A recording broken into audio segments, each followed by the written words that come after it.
ನಮಸ್ಕಾರ, ರೇಖಾ ಚಾನಲ್ಗೆ ಸ್ವಾಗತ. ನಾನಿವತ್ತು ಸಿಂಪಲ್ಲಾದ 2 ಸ್ಟೆಪ್ಪಲ್ಲಿ ಹಾಕ್ಬೋದಂತ ಕ್ರೋಶಾ ಡಿಸೈನ್ ತೋರಿಸ್ತಾ ಇದ್ದೀನಿ. ಮೊದಲಿಗೆ ನಾನಿಲ್ಲಿ 6 ಕಂಬನ ಹಾಕ್ತಾಯಿದ್ದೀನಿ. ಒಂದು ಬೀಡ್ ಹಾಕಿ 6 ಕಂಬ ಹಾಕಿ ಮತ್ತು 2 ಚೈನ್ ಹಾಕಿ ಇವಾಗ ಕಂಬ ಸ್ಟಾರ್ಟ್ ಮಾಡ್ತಾಯಿದ್ದೀನಿ. ನಾನು ಬೀಡ್ ಹಾಕೋದ್ರಿಂದನೇ ತೋರಿಸ್ತೀನಿ. ಮೊದಲಿಗೆ ನಾವು ಬೀಡನ್ನ ಲಾಕ್ ಮಾಡ್ಕೋಬೇಕು. ಬೀಡ್ ಲಾಕ್ ಆದಮೇಲೆ ಅದು ಎಲ್ಲಿಗೆ ಬರುತ್ತೆ ನೋಡಿ, ನಾವು ಡೈರೆಕ್ಟು ಕಂಬನ ಸ್ಟಾರ್ಟ್ ಮಾಡಬೇಕು. ಈ ಥರ ಕಂಬನ ಸ್ಟಾರ್ಟ್ ಮಾಡಿದ್ಮೇಲೆ ನಾವು ಇಲ್ಲಿ 6 ಕಂಬನ ಹಾಕಬೇಕು. ನಿಮಗೆ ಚೈನು ಮತ್ತು ಕಂಬ ಹಾಕೋಕ್ಕೆ ಬಂದರೆ ಯಾವ ಡಿಸೈನ್ ಬೇಕಾದರೂ ಹಾಕ್ಬೋದು. ನಾನು ಈ ಕಂಬನ ಅಷ್ಟೊಂದು ನಿಧಾನವಾಗಿ ತೋರಿಸ್ತಾ ಇಲ್ಲ, ಏಕೆಂದರೆ ನಾನು ಮೊದಲು ಹಾಕಿರೋ ವಿಡಿಯೋಗಳದಲ್ಲೆಲ್ಲ ಕಂಬ ಹೇಗೆ ಹಾಕೋದು, ಚೈನ್ ಹೇಗೆ ಹಾಕೋದು ಅಂತ ತೋರಿಸಿದ್ದೀನಿ. ಹಾಗಾಗಿ ನಾನು ಇದನ್ನು ಫಾಸ್ಟಾಗೆ ತೋರಿಸ್ತಾ ಇದ್ದೀನಿ. ಇವಾಗ ನಾನಿಲ್ಲಿ 6 ಕಂಬನ ಹಾಕಿದ್ಮೇಲೆ ನಾನಿಲ್ಲಿ 2 ಚೈನ್ನ ಆ್ಯಡ್ ಮಾಡಿ ಮತ್ತೆ 6 ಕಂಬನ ಸ್ಟಾರ್ಟ್ ಮಾಡಿದ್ದೀನಿ. ಇವಾಗ ನಾವು 2 ಚೈನ್ ಹಾಕಿದ್ದೀವಲ್ಲ, ಅದೇ ಜಾಗಕ್ಕೆ ಕುಚ್ಚನ್ನ ಕಟ್ಟಬೇಕು. ಹಾಗಾಗಿ ನಾನು ಅಲ್ಲಿ ಗ್ಯಾಪ್ ಬಿಟ್ಟು ಮತ್ತೆ ನಾನು 6 ಕಂಬನ ಸ್ಟಾರ್ಟ್ ಮಾಡಿದ್ದೀನಿ. ಇವಾಗ 6 ಕಂಬ ಆದಮೇಲೆ ತೋರಿಸ್ತೀನಿ. ನಿಮಗೆ ನಿಧಾನವಾಗಿ ಕಂಬ ಹೇಗೆ ಹಾಕೋದು ಅಂತ ಗೊತ್ತಾಗಬೇಕು ಅಂತಿದ್ರೆ ನಮ್ಮ ಚಾನಲಲ್ಲಿ ಹಾಕಿದ್ದೀನಿ, ಒಂದು ಸಲ ಚೆಕ್ ಮಾಡ್ಕೊಳ್ಳಿ.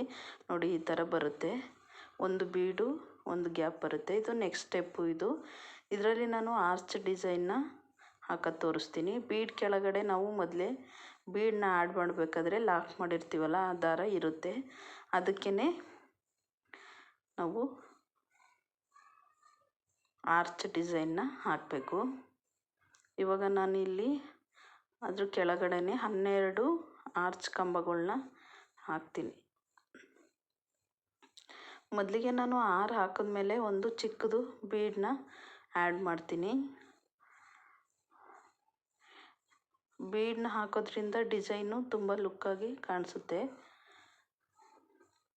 ಹಾಗಾಗಿ ನಾನು ಇವಾಗ ಇದರಲ್ಲಿ 6 ಆಯಿತು. ಇದಕ್ಕೆ ನಾನು ಚಿಕ್ಕದೊಂದು ಬೀಡನ್ನ ಸೇರಿಸ್ತಾ ಇದ್ದೀನಿ.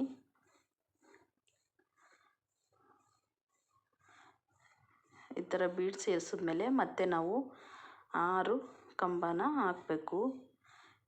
ನಾವು 12 ಕಂಬನೂ ಮಣಿ ಕೆಳಗಡೆ ಇರೋ ದಾರದೊಳಗಡೆ ಹಾಕಬೇಕು. ಮತ್ತೆ ನಾನು 6 ಕಂಬ ಹಾಕಿದ್ಮೇಲೆ ತೋರಿಸ್ತೀನಿ ಡಿಸೈನ್ ಯಾವ ಥರ ಬಂದಿದೆ ಅಂತ. ಇವಾಗ 6 ಕಂಬ ಆದಮೇಲೆ ನಾವು ಪಕ್ಕಕ್ಕೆ ಅದು ಡಿಸೈನು ಎಲ್ಲಿಗೆ ಎಂಡಾಗುತ್ತೆ ನೋಡ್ಕೊಂಡು ಲಾಕ್ ಮಾಡ್ಕೋಬೇಕು. ಇವಾಗ ಲಾಕ್ ಆಗಿದೆ. ಈ ಥರ ಬರುತ್ತೆ ಡಿಸೈನು. ನೋಡ್ತಾ ಇರ್ಬೋದು ನೀವು ಎಷ್ಟು ಲುಕ್ಕಾಗಿ ಕಾಣಿಸ್ತಾ ಇದೆ ಅಂತ. ಇಷ್ಟೇ ಸಿಂಪಲ್ಲಾಗೂ ಇದೆ, ಬೇಗನೂ ಆಗುತ್ತೆ ಮತ್ತು ಅಷ್ಟೇ ಲುಕ್ಕಾಗೂ ಕೂಡ ಕಾಣಿಸುತ್ತೆ. ಇವಾಗ ಸೆಂಟ್ರಲ್ಲಿ ಗ್ಯಾಪ್ ಬಿಟ್ಟಿದ್ದೀವಲ್ಲ, ಅಲ್ಲಿಗೆ ನಾವು ಕುಚ್ಚನ್ನ ರೆಡಿ ಮಾಡಬೇಕು ಅಷ್ಟೇ. 2 ಚಿಕ್ಕದೊಂದು ದೊಡ್ಡದೊಂದು ಬೀಡ್ ಬಂದಿರೋದ್ರಿಂದ ತುಂಬ ಚೆನ್ನಾಗಿ ಕಾಣಿಸುತ್ತೆ. ನಾನಿವಾಗ ಕುಚ್ಚು ಹಾಕಿ ತೋರಿಸ್ತೀನಿ ಯಾವ ಥರ ಬಂದಿದೆ ಫಿನಿಶಿಂಗು ಅಂತ. ನೋಡ್ತಾ ಇರ್ಬೋದು ನೀವು ಎಷ್ಟು ಚೆನ್ನಾಗಿ ಬಂದಿದೆ ಫಿನಿಶಿಂಗು ಅಂತ. ನಾನು ಒಂದೇ ಕಲರ್ದು ಕುಚ್ಚು ಕಟ್ಟಿದ್ದೀನಿ. ನಾನಿಲ್ಲಿ ಚಿಕ್ಕ ಚಿಕ್ಕ ಕುಚ್ಚನ್ನ ಕಟ್ಟಿದ್ದೀನಿ. ನಿಮಗೆ ಬೇಕು ಅಂದರೆ ಸ್ವಲ್ಪ ದಪ್ಪಾಗಿ ಮಾಡ್ಕೋಬೋದು. ಕುಚ್ಚು ಕಟ್ಟಿದ್ಮೇಲೆ ಇದ್ರ ಲುಕ್ಕೇ ಚೇಂಜ್ ಆಗೋಯ್ತು. ಬೇಕು ಅಂದರೆ ನೀವು 2 ಕಲರು ಕಟ್ಕೋಬೋದು. ನಾನು ಒಂದೇ ಕಲರ್ ಕಟ್ಟಿದ್ದೀನಿ. ಹೇಗಿತ್ತು ಅಂತ ತಿಳಿಸಿ. Thank you.